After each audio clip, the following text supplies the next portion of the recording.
Join us as we dive into the history, hauntings, and high strangeness of the world to try to better understand the paranormal. I will be your guide. I am paranormal researcher and investigator Eric Freeman-Sims. Welcome to the Unseen Paranormal Podcast.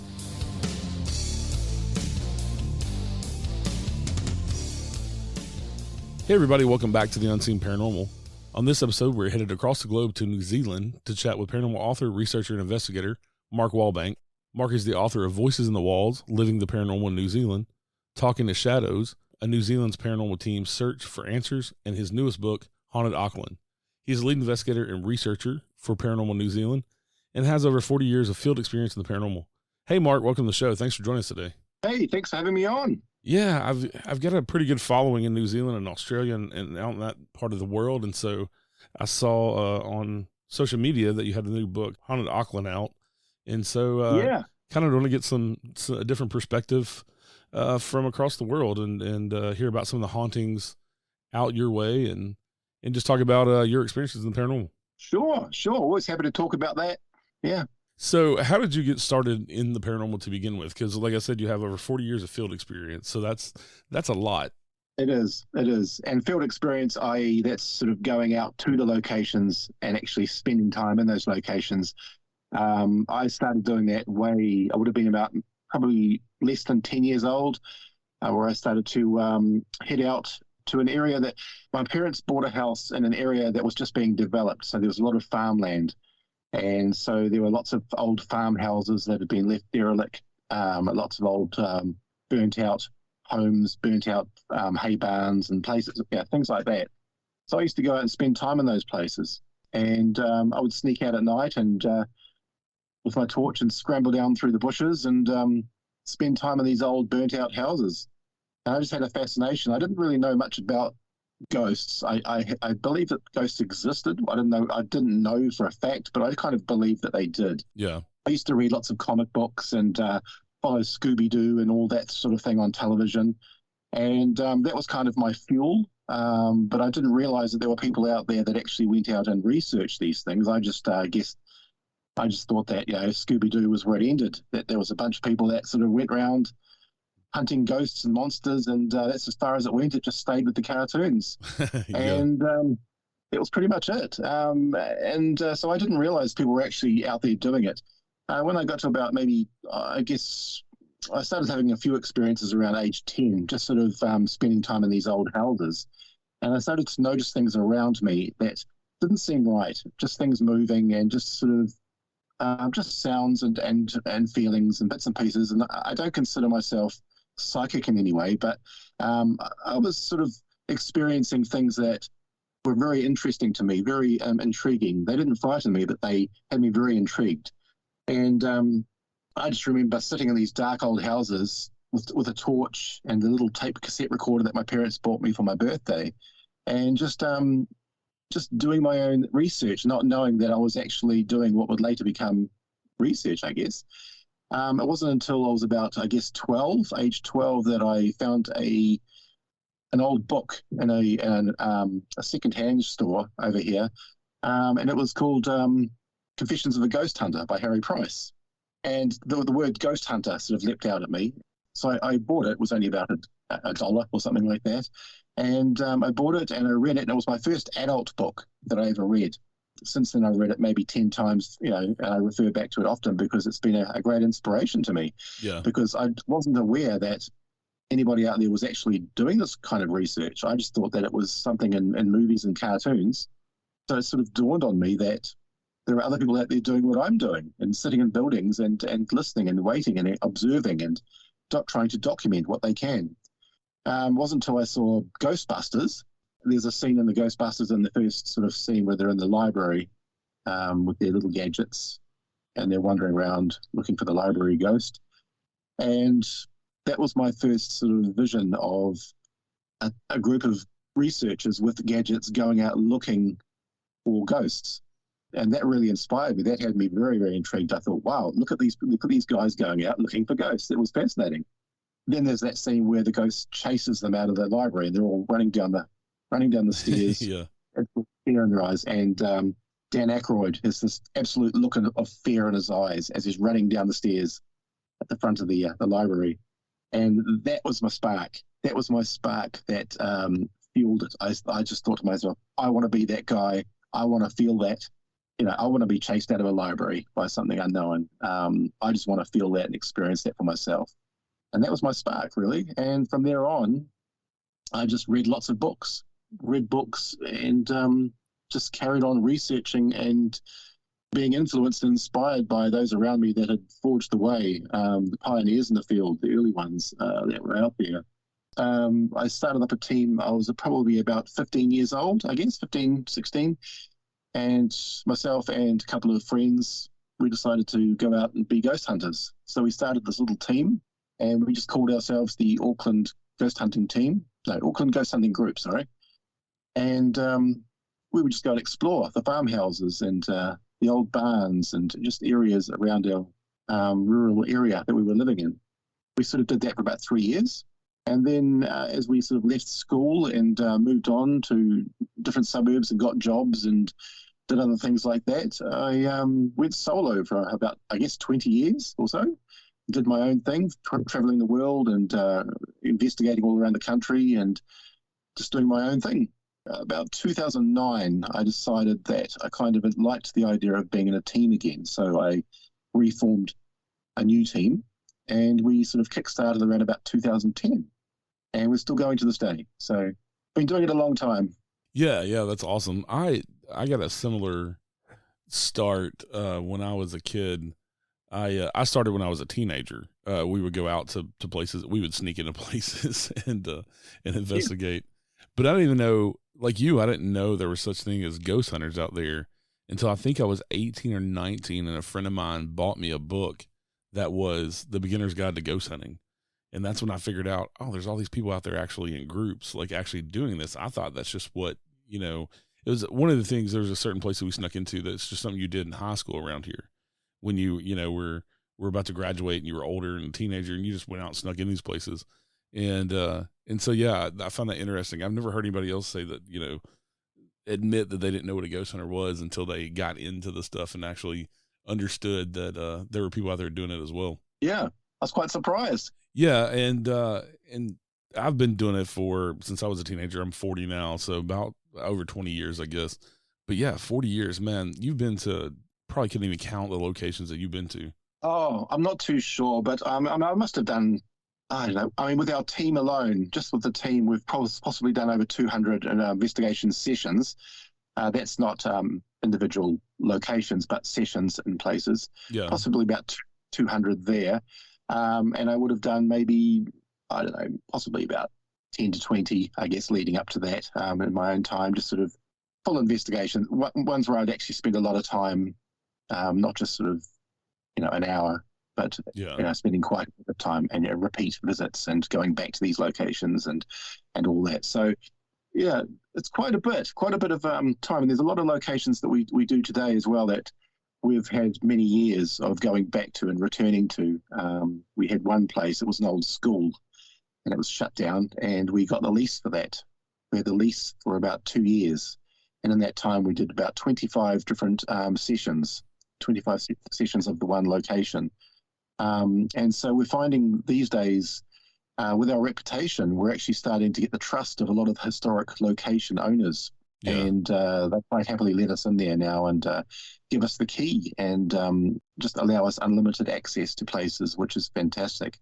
It means we can get more in depth with our research and become familiar with whatever might be there, and maybe whatever's there might become familiar with us. And we've found the best results to be by just having those return visits. Yeah, I found that too, that you can't just go to one place and say, okay, we got one EVP or we didn't catch anything, so it's not haunted. Yeah, you have to go to those places over and over again. And I think they do get familiar with it. There's a couple of places that I've been numerous times and continue to go that I think they've gotten familiar with us, and I think they've gotten more comfortable with us to, want to show themselves or talk to us or, give us any kind of signs that they're around and things. How do you feel about equipment? Because I'm not a big equipment guy. We do try the gadgets because I don't believe in putting down an item until I've tried it firsthand. So I do try gadgets, but I haven't really found anything that has impressed me. usually you can find out how they don't work and Right. how they can get false positives. And I mean, I don't use spirit boxes. I'm very anti-spirit box. Cat balls I don't use. That's a bit of a fad at the moment, which Yeah. is very popular, but I just don't use them. Apps, I don't use apps. I just haven't really, I've had no luck with any of those items, so I just give up on them and don't bother with them. So, I mean, the piece of equipment I use all the time would be my video camera. Yeah. And I have multiple video cameras because you get video, you get audio, and it just documents the whole scene. So I've found that video cameras are my go-to piece of equipment. Everything else is kind of, yeah, I don't know. I mean, even EMF meters, I don't really use them much these days because, I mean, who's to say that ghosts, do give off an energy field or, Right. It's all theory, isn't it? The whole thing is theory. So you're trying to use gadgets to sort of work around theories that may or may not even be correct. And you get to the point where you find that you're banging your head against the wall and it's just not really working. It's just these gadgets just aren't doing it. And then once you find out how those gadgets work and the false positives that they're potentially able to give you, misinterpretations and pareidolia and all that kind of thing, it's you find that they're just not worth the time. And we've found that when we're very lucky enough to get a location, if we're privileged enough to get a certain amount of time in a location, we'd be foolish to just waste that time on gadgets that we aren't even sure are actually reacting or monitoring or detecting anything. So we like to use our time wisely. So we just strip it back and just use our own observational skills and do the research. Yeah, and that's how I am. With EMF meters, I use them mostly to rule out, high levels of EMF because, it's been proven that they cause hallucinations at high doses EMF does. And that's originally, I try to educate people, that's originally why they were brought into the field to begin with, was not to detect any kind of spirit, but to rule out high EMF fields and unshielded wiring and things. And I've even seen in a private investigation that we did of a wireless internet modem giving off like 1,500 milligauss, where it should be 0.1 or 0.0. And I don't like things like REM pods either because, two-way radios will cause them to go off. And who's to say there's not like a trucker out on the highway with a high-powered radio that's setting your REM pod off? You just don't know. You can't rule that out. Spirit boxes, I like them you ever heard of the Estes method? Yeah, I've tried that. Yeah. I kind of like them. We've had some luck with the Estes method. Got some interesting findings with that. But yeah, I don't put a whole lot of stock into a lot of, like you said, a lot of it's fads, like the cat toys and things like that. The SLS, I hate that thing. There's no way to prove. Yeah. I mean, it'll turn a lamp into a stick figure. So it's like yeah. Well, I found that gadgets, they become fads, don't they? They're like little trends that happen for a little bit and then they disappear and something new comes along. It's like the Kinect camera, the SLS camera, that was sort of a bit of a fad. And then it doesn't matter how many times you explain how they actually work and how they're misidentifying things. And it's just basically a form of pareidolia, really. People will still use them and still swear by them. I guess it's the same with Ouija boards and all those other things. It's doesn't matter how much education is out there about them and how they actually really do work, people will still see the fantasy side of it. And I think fantasy is more appealing to a lot of investigators out there these days than reality and truth. Yeah, and I think that has a lot to do with the TV shows. And I always tell everybody that I'm glad that I got into the paranormal before the TV shows and going out and kind of forming my own opinions before I had that, pop culture stuff kind of training me in a way. And I think that's what a lot of these people nowadays, they just follow what they see on TV, and that's not the correct thing. The TV is going for ratings. They're not going to really catch evidence, and who knows, some of that stuff. I've heard from talking to para-celebrities from TV that some of the TV shows are scripted. One of the biggest one. Oh, most of them are. Yeah, I know. There's a reason that they get multiple seasons, isn't there? Yeah, and like the biggest one, Ghost Adventures, is probably the biggest one in the world, and it's been on for 20-something seasons. That's the biggest one I've heard from multiple people that is scripted. How can you go in with a script for to film a paranormal investigating because you don't know what's going to happen? Exactly. I mean, I will admit that Ghost Hunters was a bit of an influence back in the day when it first started. It sort of got my enthusiasm up, and just again seeing a bunch of guys going out and investigating, and Right. I quite like that. So it did give me a bit of inspiration there. There was a bit of drama in the series, of course. There was lots of drama, which wasn't really related to the paranormal. But aside from that, I found it quite influential, I guess. Whether it was real or faked, I mean, I really don't know. But I mean, it still sort of got me excited. Yeah. Yeah, I was the same. And I kind of, in the beginning, I respected ghost hunters because they would put an episode up where they caught nothing. And yeah, the producer would do the little teaser when they went to commercial or whatever. But they would go in and say, look, we didn't catch anything. Doesn't mean the place is not haunted. We just didn't have any activity. Yeah. And I always respected them for that. To put that on TV, it gave them a little more credence in my eyes. Well, at least they didn't get possessed every episode. Right. Yeah. Well, I guess they got to go with what sells nowadays. Yeah. There's money and demons. Yeah. Yeah. Have you ever come across a demon in your 40-something years? No. Yeah. I'm not a religious guy, so to me, that sort of thing, I found that if you don't believe in them, they don't hurt you, Right. or you don't experience them. Yeah. I'm agnostic myself, so yeah, I believe the same thing. Same. And I always tell people, if you're an asshole in life, probably gonna be an asshole in death.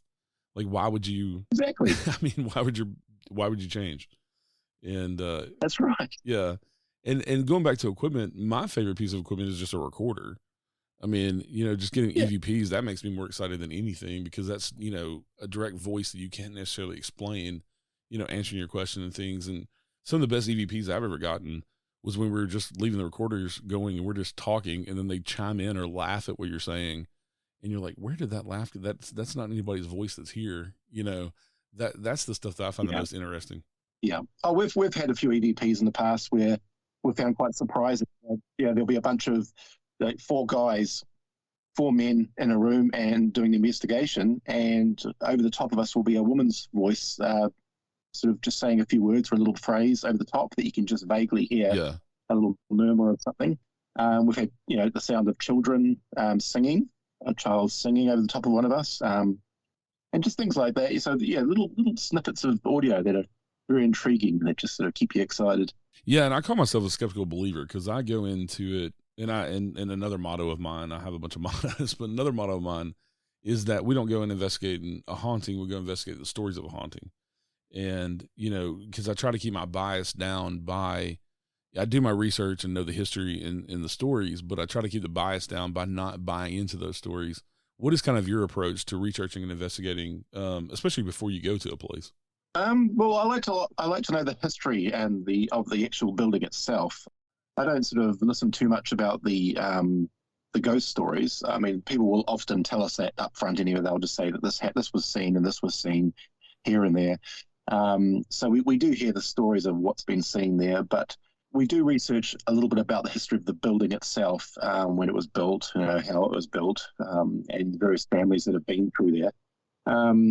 The ghost side of it, it's interesting. I think we've got to the point now where we can work through it ourselves. I mean, the venue owners will tell us, certain areas that ghosts have been sighted or experienced, but so we will have equipment set up in those areas, but we don't. I think we've got to the point where we just don't believe that every noise or sound is a ghost. Right. We sort of through it as it happens. So unless something happens, we've got nothing to investigate, really. We just basically go to a location and we sit there. We have all our cameras rolling. We have our equipment going, and we just wait for something to happen. When something happens, then we can go and investigate what happened to find out what it was. But until that, I mean, we're just sitting around monitoring and observing. Yeah, and that's I think a lot of people don't get that from TV because TV is so fast paced, and the majority of what we do is just sitting around in the dark and observing and talking to things that may not even be there, trying to get some sort of response. It's trial and error, isn't it? It's trial and error. It's just experimentation, having a go, and just seeing where it takes you, really. Yeah, and I believe the history is very important to know of the location you're going to, because that kind of will tell you, okay, well, this may be why this place is haunted or having this activity, and also it can explain a lot of times the difference in activity from your intelligent hauntings or kind of just your residual hauntings that's just kind of recorded on the environment itself. Yes. Yes, I agree. So what are your favorite type of places to investigate? Because looking on y'all's website, y'all have kind of been to a bunch of different types of places. There's a castle you've been to hotels and museums. What is your favorite type of place to investigate? Um, I like places with a little bit of character. We've found that the more iconic locations that we've been to are like hospitals and museums, and the larger sort of more known places that have ghost histories that date right back.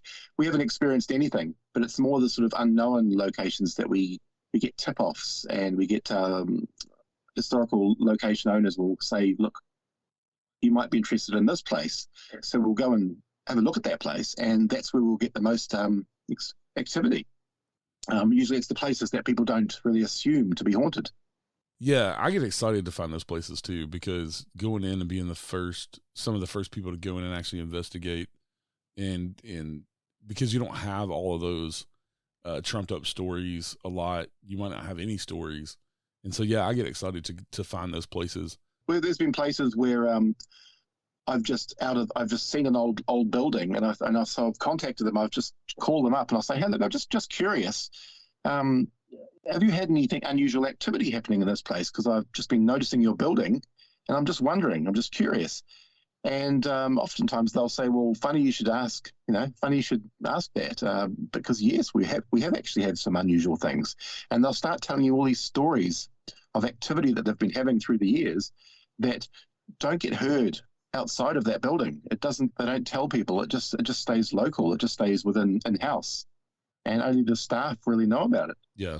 So I'm quite surprised. A lot of the places we've actually been into are just complete unknowns, and yet some of the stories that come from those places are quite amazing. Yeah, and also one of the things and I know probably United States culture and New Zealand culture are probably fairly similar. I mean, just westernized and being the type of countries we are. But in New Zealand, are people willing, when you call them up, are they willing to talk about the hauntings and things, or they're more reserved? What's kind of the culture of that? Because in the United States, it's just been in the past 10 years that people have really opened up about talking about hauntings and things more and telling their stories. But for whatever reason, culturally, it just wasn't acceptable. I mean, 50 years ago, they put you in a straitjacket and take you to the asylum, for talking about ghosts and things. It depends on the location owner, really. I mean, we've had hotels that just don't want any of that. They might be a bit skeptical themselves, and they just don't want to entertain the idea. There have been places that have told us that they experience things there, but it would be bad for business in their view. So they don't want to risk losing patronage and business by putting ghost stories out there. So they reject our invitations and requests. Yeah. And there are other places out there like historical villages and historical museums that can actually use it to their benefit, and so they don't mind any sort of ghost stories because it fits in well with their historical narrative anyway. So the whole haunting ghost side of it can actually benefit a lot of those places like museums and historical villages and various other places that are open to the public. It can actually bring people through the door and help them raise money. And a lot of these locations are actually dependent on donations and door entry from people coming to visit. Right. So if we can help locations bring people through the door, that helps them raise money. And if it means, a few ghost stories here and there, and sure. Yeah, we've got places over here like that too. And there's a lot of places, of course, that'll be like, we don't want anything to do with it. But they don't. But now I think a lot of them are starting to realize that paranormal tourism is a lot of money, and like you said, if they're just $10 here, $5 there for a tour or whatever, and they can bring in $1,000 a night from a paranormal team renting it out or something. Yeah, it's a good way to keep that history going, and I also think that the hauntings are part of the history. It's a way to connect to the history as well, because you may be connecting to people who built the place or own the place or ran the place, and so I think it's important to when you talk to owners and things to put that out there too, saying, hey, we're coming in respectfully, but we're just trying to connect to the past. Oh, I totally agree. I mean, the whole ghosts and hauntings, I think, fit in perfectly alongside the history. They're all part of the history, aren't they? I mean, whether ghosts are real or not, we still don't know. But if they are real, then basically their history come back to life. Their history that either still alive or repeating itself, in a way that can be documented. So it should be embraced. But I can understand a lot of places like hotels where they're expecting people to come and sleep there and spend a night there or a few nights there, sleeping in their beds. And I think a lot of people won't go to places because of the haunted reputations. So hotels kind of do tend to stay away from that. But museums and places like that, cinemas and pubs, perhaps drinking establishments that don't have people staying there, they're usually quite open to it. Yeah. Have y'all ever gotten into doing private investigations of private homes, or you just strictly stick to kind of more public places and places of business?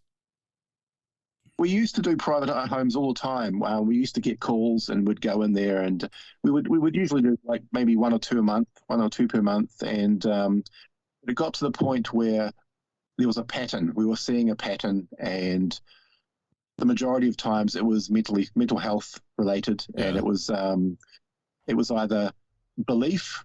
It was two things. It was either a strong belief, a religious belief, or mental health. It would be a religious family that are experiencing pretty normal household sounds, the sounds that every house makes, and they were misinterpreting them, creating this unnecessary fear in their own homes, just by having a strong belief, in spirits and demons and all that. It created fear and anxiety. And then we've had others which are basically medication related or mental health related, and it gets to the point where we aren't really qualified to be dealing with that kind of situation, and it can be dangerous. It can be very dangerous for us to be there, and just by us turning up, just by the team actually acknowledging that invitation to come to their house and actually turning up and spending time there is fuel enough to sort of spur on their fears and actually exasperate their fears, and it can actually be quite damaging by us just going there. So we found that it wasn't worth the risk, and we weren't really experienced or qualified enough to be dealing with mental health issues or religious issues even, because we just don't know enough about it. And so why get involved? So we tend to stay away from all that now. Yeah. I'm kind of the same way. We used to do some private investigations, and I was a medic on the ambulance for 15 years. So I've dealt with mental health patients. And so not that I'm qualified to, any way, shape or form take care of them, but in a way kind of recognize that, and we've turned them on to the right people. But yeah, we've kind of shied away from that too because of that. But, bless the people that are out there doing the private investigations to help with these people, because that's definitely a needed service. Oh, we were getting calls all the time by people that wanted us to come in because another team had been in and had made things worse. Yeah. In their view, things were made worse. And so they wanted us to come and do it. And then we'd get requests to do blessings and clearings and all that. And it just got a bit too crazy for us. I mean, we're primarily a research team, researching hauntings and to sort of delve into the whole mental health and the religious side of things was just a bit too far out of our comfort zones, really. Yeah. What's kind of the biggest evidence at a place that you've ever captured, whether it be full body apparition, really good EVPs, or anything like that? We haven't. We haven't really had. I mean, we're very fussy with our evidence. We've thrown out a lot, and we've been able to debunk a lot. But we've captured a few things. Nothing too incredible, though, I have to say. We haven't really captured anything as great as the television shows or anything like that. But we do get snippets of audio. We had some great footage of a torch. There was a torch that I had during one investigation, and I was doing it solo. It was an investigation by myself, and I had a torch. It was a flat torch, so it didn't roll, and it was sitting up on a chair. And I was woken up at 3 a.m. in the morning by the sound of a bang. And I went and had a look, and the torch had come off the chair, moved along the floor, and thrown itself down a flight of stairs with great force. I went home the next morning, and because I spent the night there by myself, and the next morning I went through the video footage and found out that there was 19 minutes of audio of banging, scraping, footsteps, all sorts of noises leading up to that final bang where it was thrown down the stairs. Yeah. So something was moving up there, and I was the only one in the building. It was everything was locked in. I was totally locked in. There was no way that I honestly thought that somebody was pranking me, but there was nobody there. And so I have footage of the torch being slammed to the ground, but I don't have don't have any video footage of the torch actually coming off the chair. I mean, that would be the perfect bit of footage there. Right. But I didn't have a camera aimed at the torch. It was a sort of a last minute idea that I thought, well, if something pushes the button and makes the light go on, then the camera downstairs might capture it, might capture the light going on. I didn't realize it was going to get thrown down the stairs, so I've captured the torch. Yeah. So we've got the video of the torch being thrown, but that's pretty much it. And we've had lots of observations, lots of sightings, and visual things that weren't captured. That's usually the way, isn't it? That you see things with your eyes, and you haven't got a camera in your hand to record it. So we've experienced quite a bit, and I've experienced a lot in my time that just keeps me going, because I know there is definitely something going on here. I'm very skeptical, but I'm skeptical of various cases, and I'm skeptical of various pieces of evidence that people have come forward with. But I've seen enough and experienced enough firsthand to know that there's definitely something going on there, and it's worth researching. So, yeah, we haven't really got any amazing evidence just yet. And I definitely haven't got any proof, because we still don't know what we're dealing with. And I still have more questions than I had when I was a kid. I had a lot of questions when I was a kid, and I have more than double that now. So, yeah. The more we do, the more questions I come up with. Yeah, that's what I was going to say. I think when you think you have the answer to one question, it just leads to 1,000 other questions.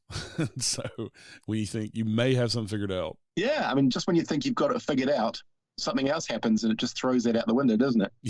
Yeah.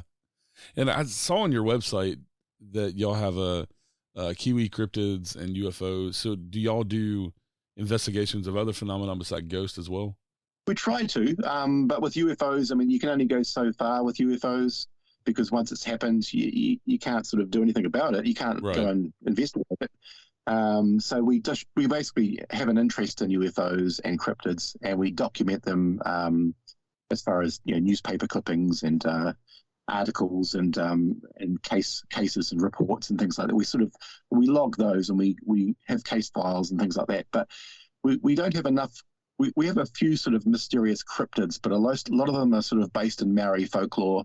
A lot of them are sort of misidentified other creatures, and I mean, UFOs and cryptids is kind of a personal interest of mine, I guess, and a few other team in the team. But ghosts are sort of the one thing that we can all get together and actually go out to these locations and investigate together. Whereas UFOs and cryptids are a bit more elusive, a little harder to research. I find it interesting looking at your website at the different cryptids, of how it's kind of similar to the U.S. and other places. I find that fascinating that you have kind of the same stories of Bigfoots and kind of dogmen, and there's a goat man, which we have quite a few here. Yes. Giant birds, big cats where they're not supposed to be, things like that. I find it interesting that it kind of just permeates all over the world with these different cryptids. That's right. I mean, it's a worldwide phenomenon, isn't it? Really, and it's I've always found it fascinating. Like the whole, we have over here, we have the Moeho, which is the New Zealand equivalent of Bigfoot, I guess. But that's one that's sort of based on folklore, Maori folklore, that has sort of been misinterpreted. Really, it started off based in the 1800s. A couple of brothers pulled off a prank, and they created this creature. They basically created these stories of a giant ape man that was seen in the bush, and they put all these reports out there, and they went to the newspapers about it. But it was pretty much a prank.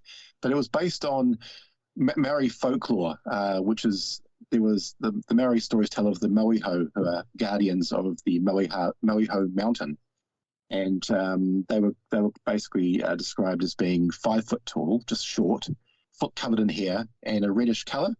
and they had sharp fingernails and fangs, and they were quite vicious and nasty. And so there are a lot of sort of Maori stories that date way back, of course, to of how the Maori used to fight off the moiho, and they were savages, and but they considered them protectors or guardians of the valleys and the forests. So they took that, and there was another story of back in the 1800s of a sailing ship that came over, and they had a couple of live gorillas on board, and one of them escaped. So spent a few hours roaming around terrorizing the villagers, and until it was captured again and put back on the boat. But of course, that story was in the newspapers. So the two pranksters took the story of the escaped gorillas with Maori folklore and created this story of a Bigfoot in New Zealand, which a lot of people believed. To this day, they believe that it's true. But we do have our mysterious sort of sea creatures as well, which is quite interesting. Oftentimes they're found to be giant eels. We do have some very large eels over here in this country. So yeah, I mean, it's thought that perhaps those sea serpent ones are just very old, very, very large eels. Yeah, cryptids fascinate me. Like my forte is ghost as well. But yeah, I love talking on the show here to people about, you know, all the different cryptids and things that people have reported, and like dogmen have become a big thing in like the past 10 years, where people come out with dogmen stories, and that's kind of the it thing in the crypto world right now is dogmen. Yeah. And where it was Bigfoot for a long time, and now it's kind of switched to dogmen. I find that interesting. Yeah, I mean, I spent a lot of time over in the UK. I'm going back to the UK in just about 3 weeks, actually. But I spent a lot of time investigating all around the UK. And they have a lot of Bigfoot sightings and dogman sightings around the UK, which is, it has everybody a bit divided on that one, because it's just not known that, it's just not thought that the UK was big enough to house giant Bigfoot type creatures. And that the forests weren't large enough to sort of populate that kind of species, I guess. But people claim to see them over the UK as well. And Australia, they have the yowie. Yeah, another thing I found, I had a guest on from the UK, and he had a book out about cryptids and things. And one of the things I found surprising is the reports of big cats, and to see that in New Zealand as well. Yes. You know, kind of these like panther size, mountain lion size cats that have no business being, you know, in those places. And they're so elusive. They're not seen all the time, which is quite crazy. It just sort of opens up the whole theories about perhaps portals. I mean, that's something that I've never really considered. But when you hear about giant creatures that are all suddenly just sighted, just a once off, and not seen again for many, many months or even years later, you have to sort of entertain the idea of perhaps they're traveling through some sort of portal. I mean, I don't know. It's something I'm starting to entertain more and more the more stories I hear, actually, these days. Yeah, that's one of the things I've kind of gone down the rabbit hole of, like time shifts and time slips and portals. One of the things I've been telling people here lately, maybe even Bigfoot, could be a creature that lived thousands of years ago, even millions of years ago. And we're seeing people are seeing some kind of time slip, and that can kind of explain, the supernatural part of Bigfoot cloaking and just disappearing and things like that. And, if you see a bear in the woods, you don't go up and poke it to make sure it's real. You just assume it's a real bear and go on about your business. Yeah. So you wouldn't go up and poke a Bigfoot to see if it's real, if it's just something like even an imprint on the environment, like we look at with hauntings and things.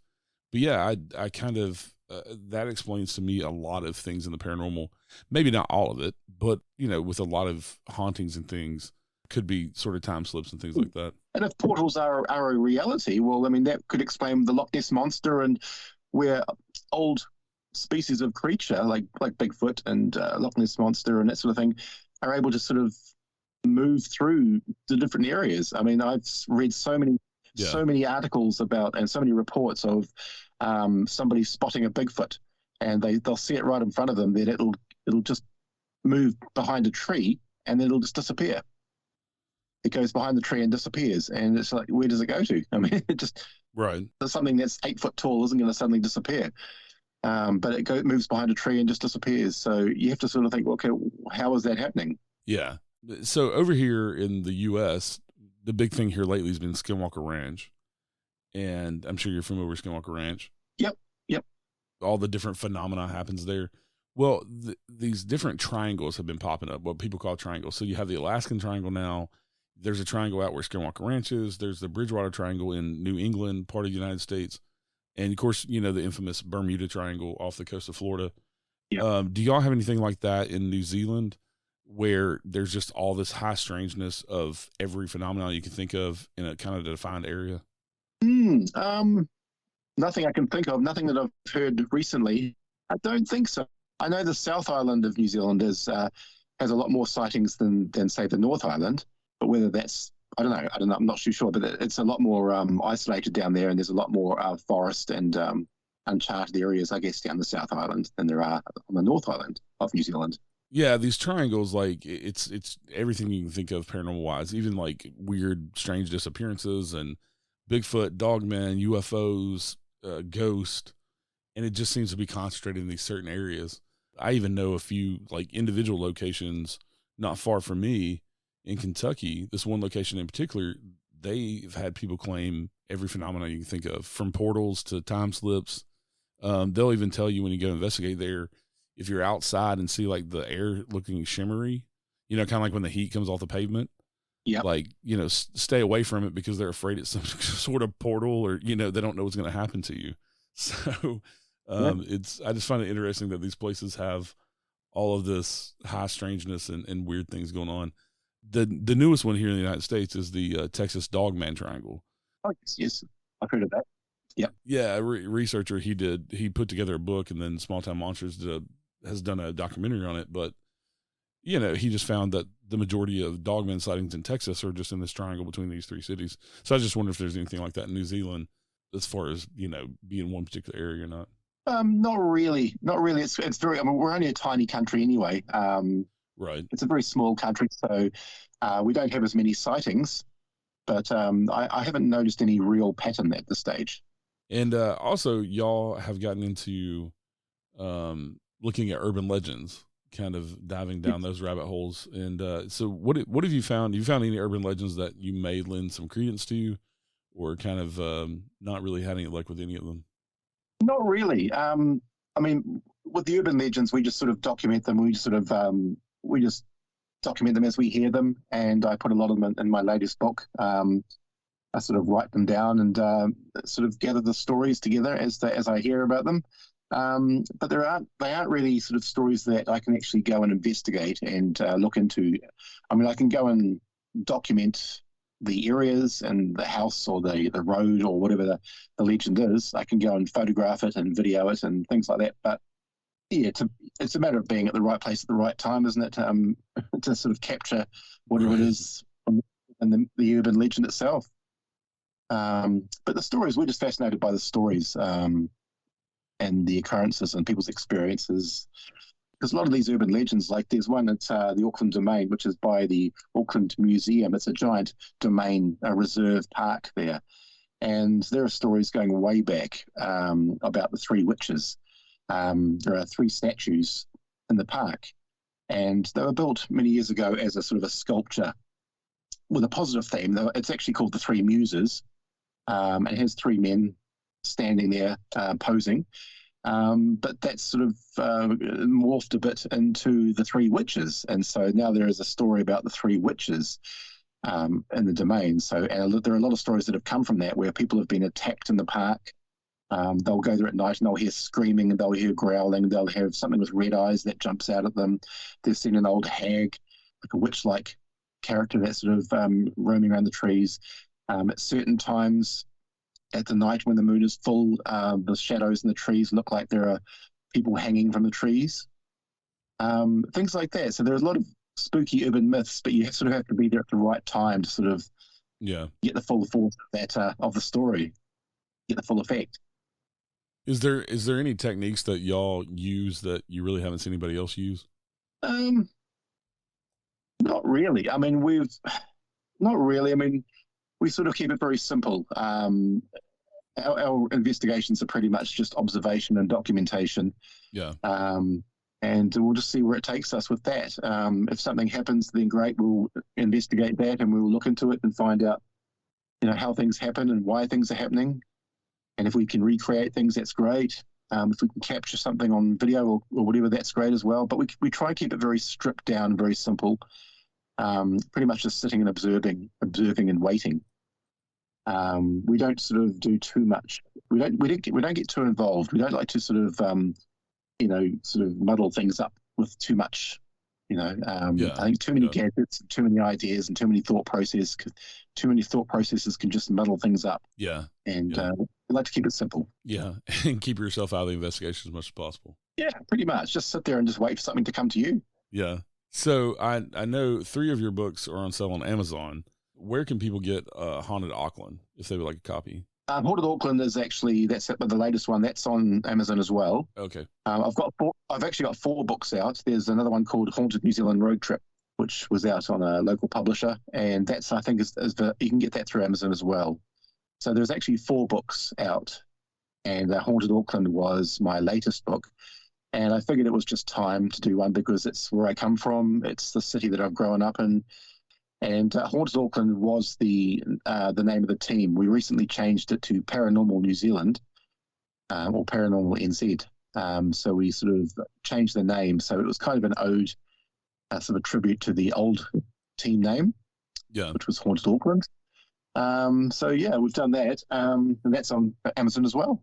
Yeah, so everybody can go out and grab copies of your books and learn about the high strangeness down in New Zealand. Y'all have anything else coming up as far as events or anything that you would like to talk about? Well, I'm heading over to the UK in about 3 weeks. I'm doing a couple of talks over there, and I'm basically traveling around with my wife, and we'll be starting at the bottom of the UK as we usually do and drive all the way up to the top, down the other side, and investigating with various teams in various locations and staying in a different haunted hotel every night. We'll also be heading over to the Isle of Man, which is something I've been wanting to do for a while, because I want to do a bit of research on Jeff the Talking Mongoose. I don't know if you've heard of him. I have not.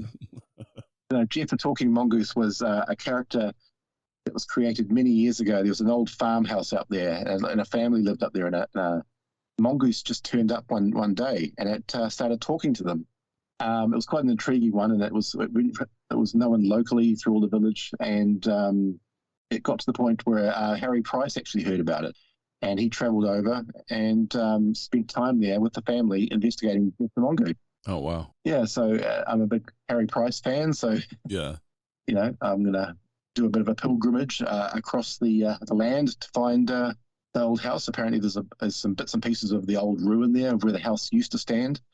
So I'll be going there and talking to some of the locals about Jeff the Talking Mongoose, and basically just hanging out with investigators all over the place and having a good time. And events-wise, we usually try and squeeze in about 2 or 3 events, public events, throughout the year. We've done a couple this year so far, and we've got one more planned. And they're always good fun. Yeah. It's nice to be able to bring the audience into it. A lot of people would love to go out and do this with us, but of course you can't have everybody there. So this gives us a chance to sort of invite people along, and they can get a bit of a taste of what paranormal investigation is all about and just have a go at it. That's quite nice.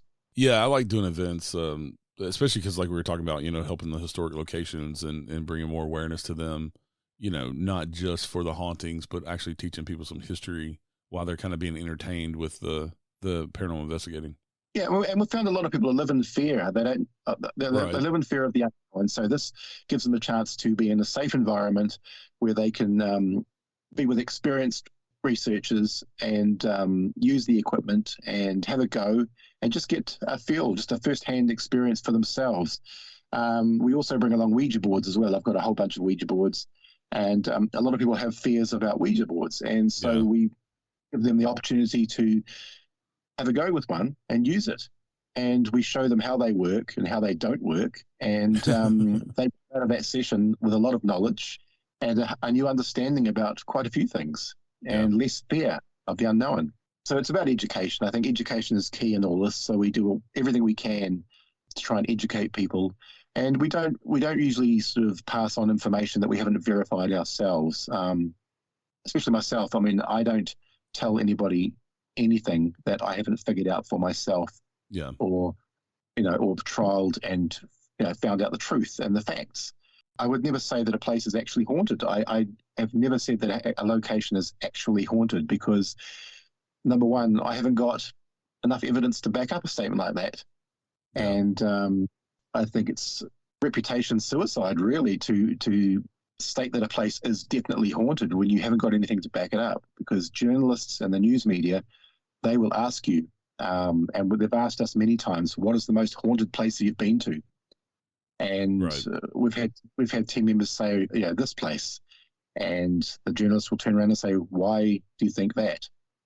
And if we have nothing to back up that, we can look like idiots. So, You're right. yeah, we don't say a place is haunted because we haven't got the evidence to back up such a statement. So we're very careful. We're very careful about what we put out there and what we say online, because a lot of people soak up this information and they believe it. They believe everything you tell them, and that can be a dangerous thing. Yeah, and I love doing the events because of the education as well. And I found, instead of just telling people, okay, this piece of equipment, I don't believe in it, it doesn't work. I try to explain to them, this is why it doesn't work. This is a scientific reason. This is why I don't like it. Make up your own mind. I can't, definitively tell you one way or the other, but I'm going to tell you what my opinion is based on my experiences with this piece of equipment and why it doesn't work. Exactly.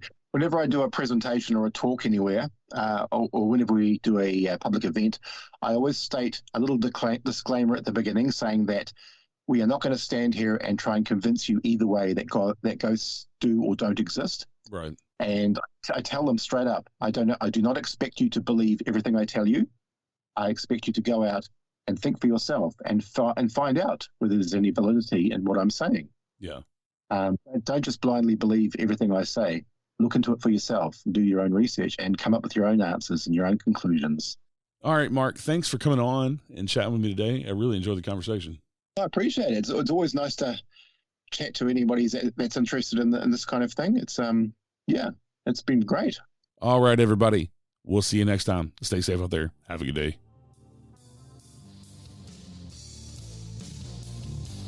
Thank you for listening to The Unseen Paranormal. Join me next Wednesday with a brand new guest, and please rate, review, share, and subscribe on Apple, Spotify, or wherever you're listening right now. This helps more people discover the show. You can connect with me over on Facebook, Instagram, Twitter, or join us in the Unseen Paranormal Lounge group on Facebook. Until next time, remember, some of the scariest things are unseen. You have come